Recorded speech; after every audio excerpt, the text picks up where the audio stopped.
My name is Helen Carter. I am 68 years old, a widow who thought she had learned how to live with grief and how to keep her life steady. I raised my only son, Michael, on my own after losing my husband, and for years I believed the hardest battles were already behind me. That was before the night my phone lit up with a message from my lawyer that nearly tore my heart apart. It was a Thursday evening, the kind of calm night when you expect nothing but the comfort of routine. I had set the table for myself with leftover soup and was about to change into something warmer when the phone buzzed. Alan Green, the lawyer who had handled my family's affairs for decades, rarely sent messages. He preferred calls. His text was short, almost frantic. "Call me immediately. It's about Vanessa." I froze, the spoon slipping from my hand and hitting the tile with a dull clang. Vanessa, my son's new wife, was still fresh in our lives, but she had woven herself in quickly, perhaps too quickly.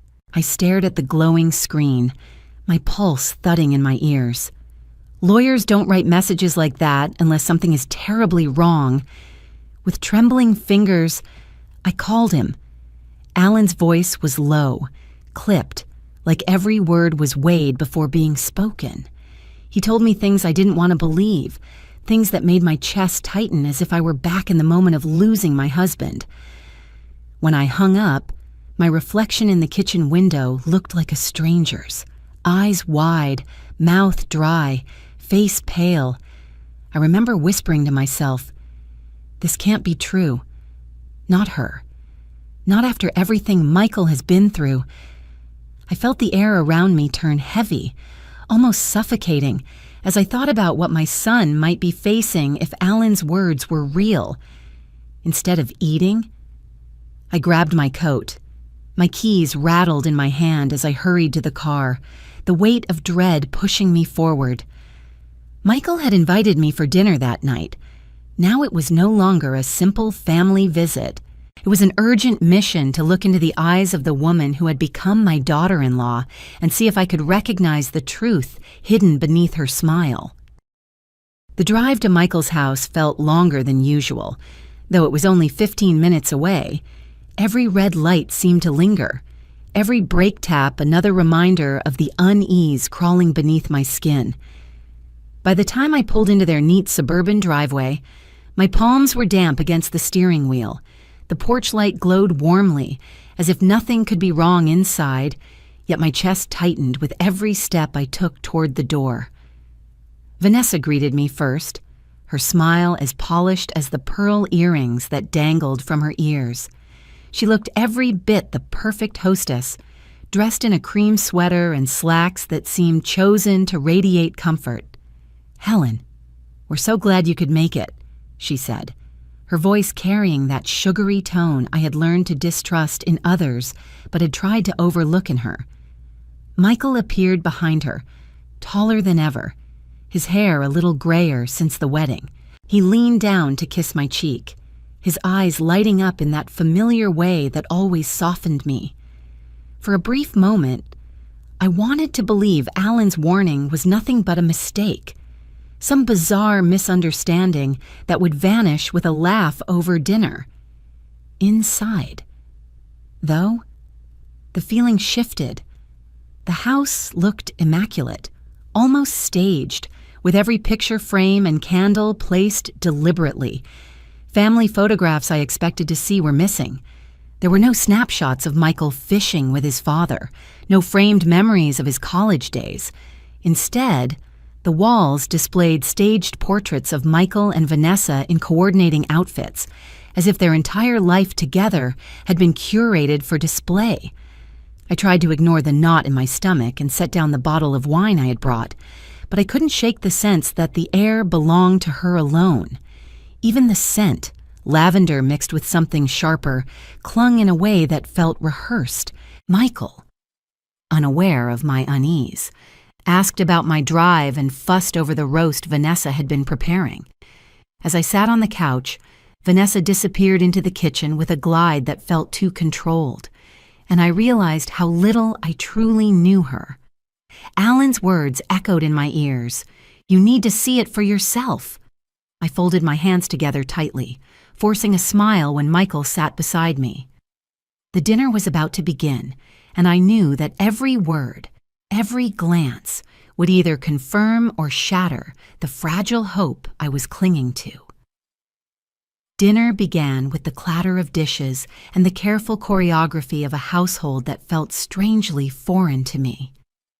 Vanessa emerged from the kitchen carrying the roast, her smile fixed like a photograph.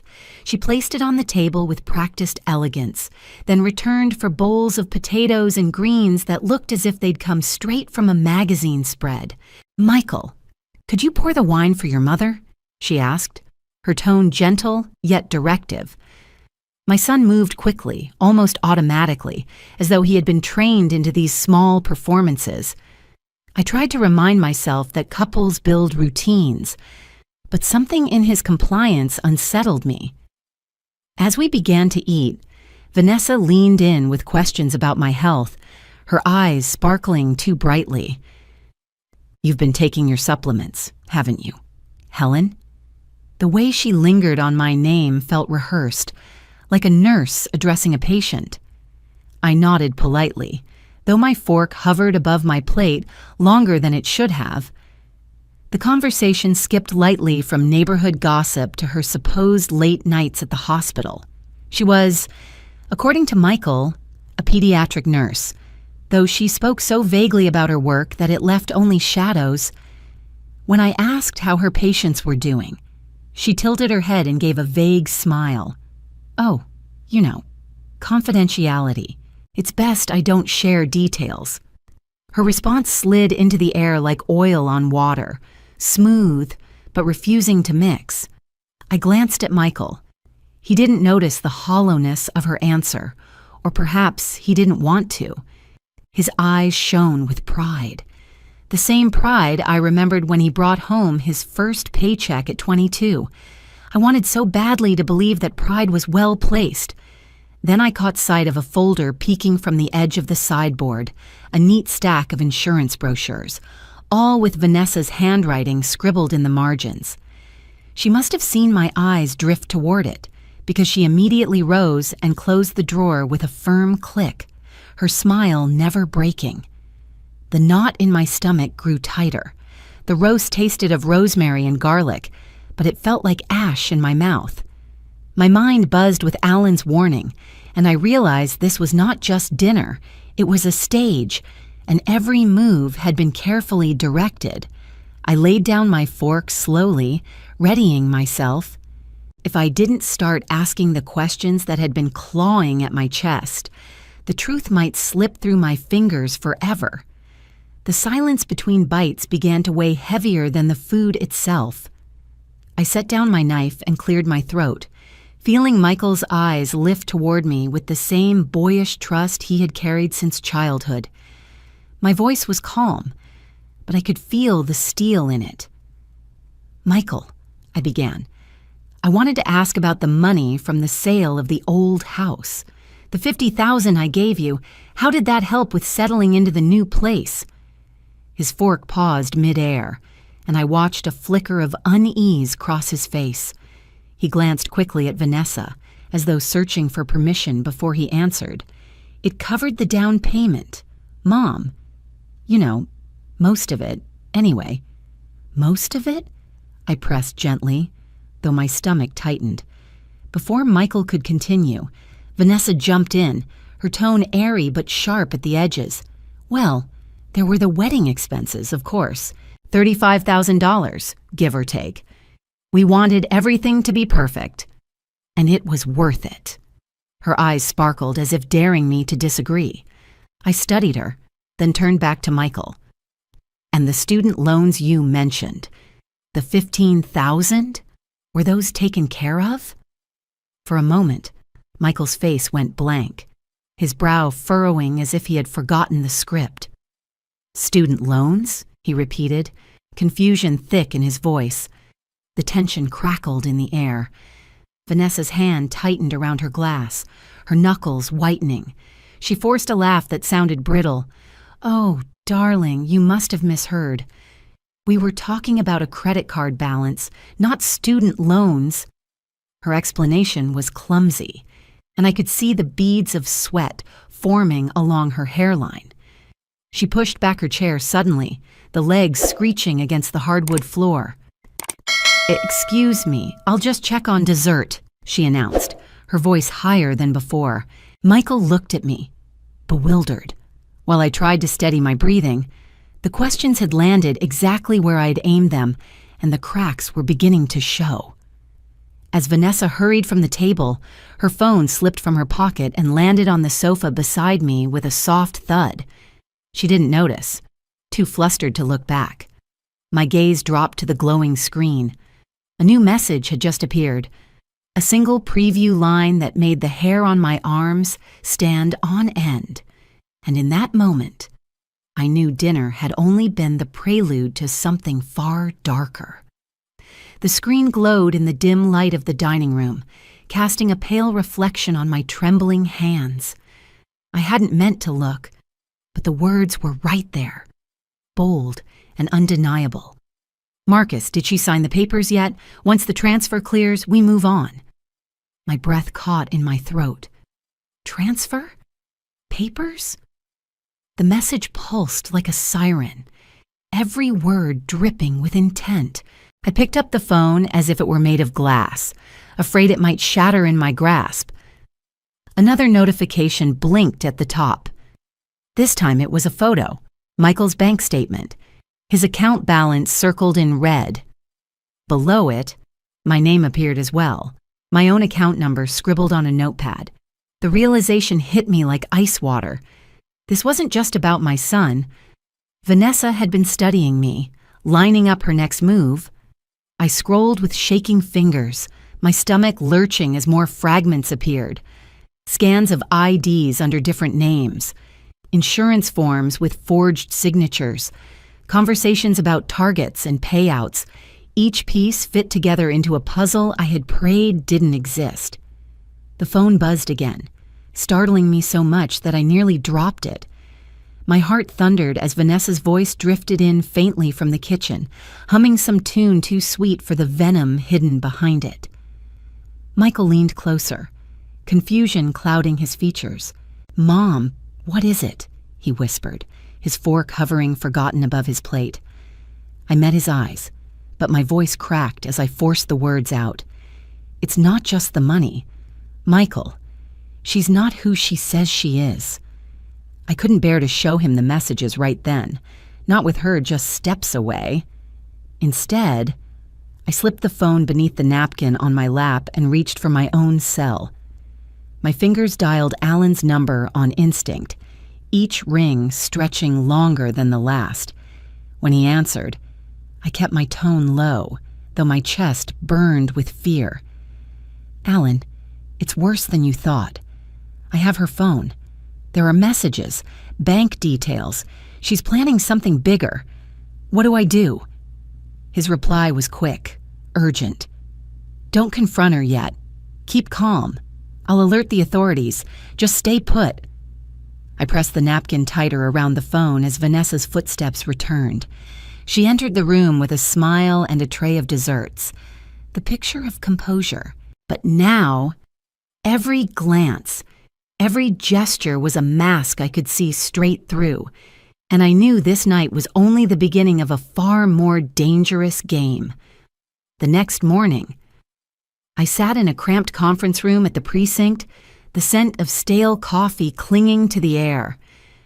Alan sat beside me, his jaw tight, while Detective Laura Martinez slid a thick folder across the table.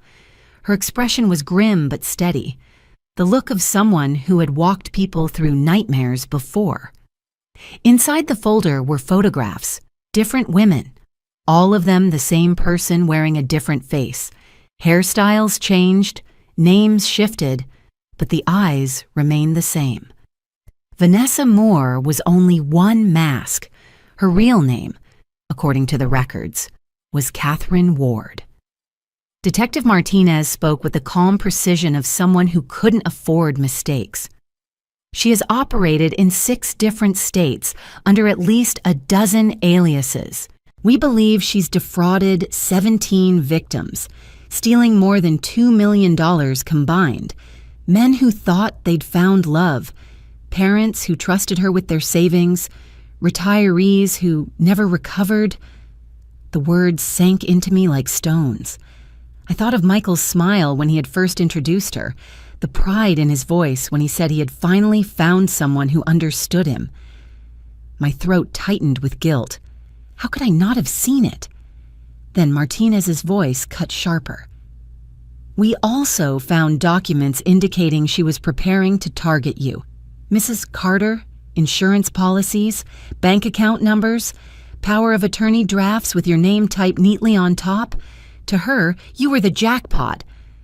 The room tilted for a moment, and I gripped the edge of the table. My own face stared back at me from photocopied documents, my life reduced to signatures and numbers she intended to erase. Alan placed a hand over mine, grounding me. Helen, this is why I called you last night. She's dangerous, and she's already set her sights on your assets.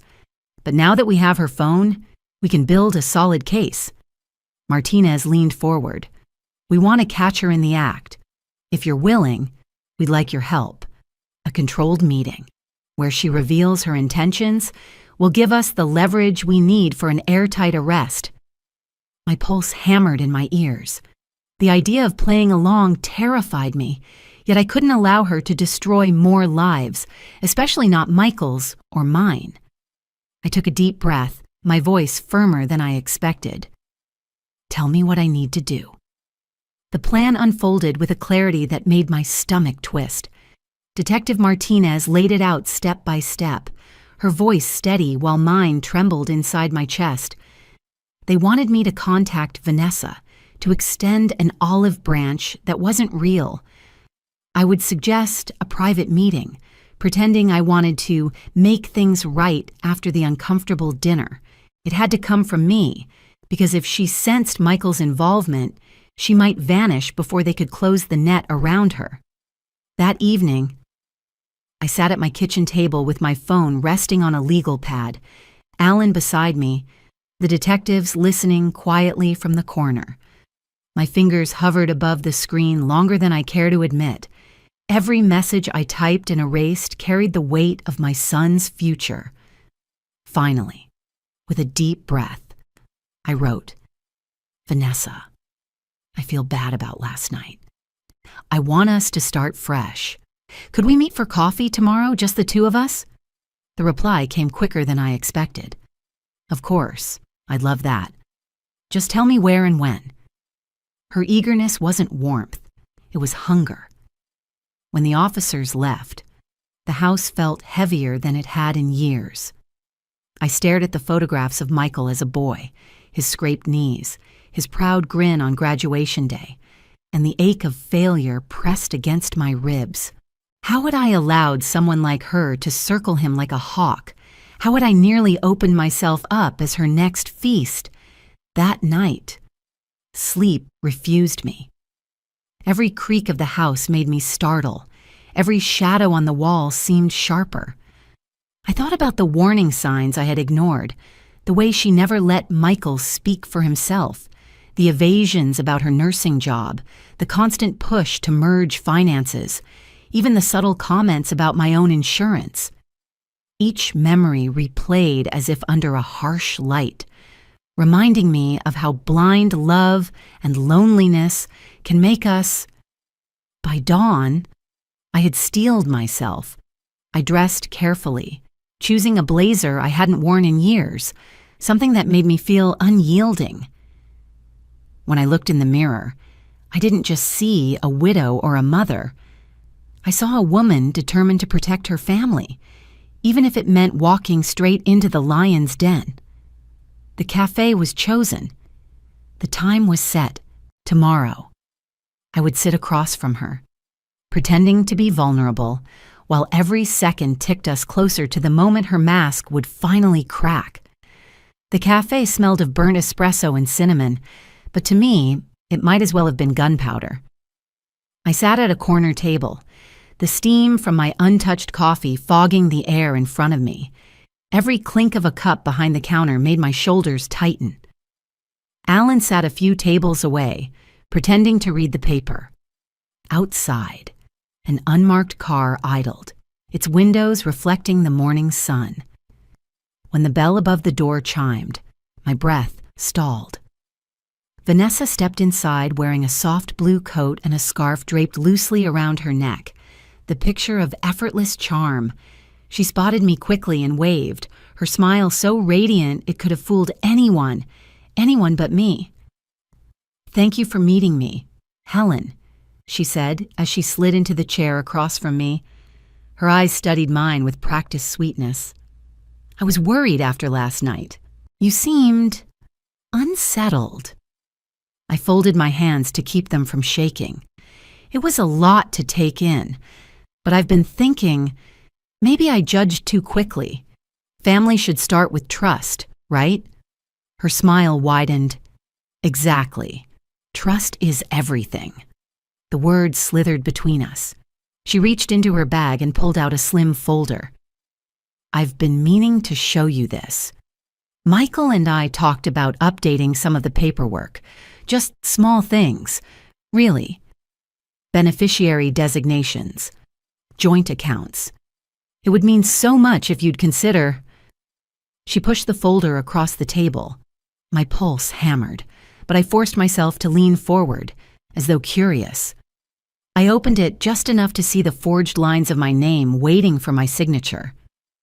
"That's a lot to think about," I said softly, stalling. My voice wavered just enough to convince her. She leaned closer, her perfume sharp in my nose. "Don't think too long. Opportunities like this can disappear quickly." At that moment, Detective Martinez's voice crackled faintly through the tiny earpiece hidden in my collar. "Now!" The cafe door swung open and 2 officers strode in, their badges flashing. Vanessa's face froze, then twisted into a mask I had never seen before. Hard, cold, venomous. She shot up from her chair, but they were faster. In seconds, her hands were behind her back, silver cuffs snapping closed. The folder slid to the floor, papers scattering like fallen leaves. My coffee finally toppled, dark liquid spreading across the table. I exhaled for the first time in what felt like hours, my body trembling with relief. Michael appeared in the doorway, eyes wide, rushing toward me. As I fell into his embrace, the weight I had carried for weeks lifted, though I knew the scars would linger. 6 months later, the air around my home felt lighter, though the shadows of what had happened still lingered at the edges. The trial had moved forward quickly once the evidence was laid out. Vanessa, or rather Catherine Ward, faced a list of federal charges long enough to keep her behind bars for decades. Watching her in the courtroom, stripped of the masks she had worn so easily, I felt no triumph, only a deep, steady relief. Michael sat beside me through every hearing, his shoulders slumped at first, then slowly straightening as the weeks passed. Therapy helped him untangle the knots she had tied inside his mind. There were nights he confessed how foolish he felt, how blind. Each time, I reminded him that love has a way of softening our vision, and that vulnerability is never a crime. The real crime was hers, the deliberate cruelty of using trust as a weapon.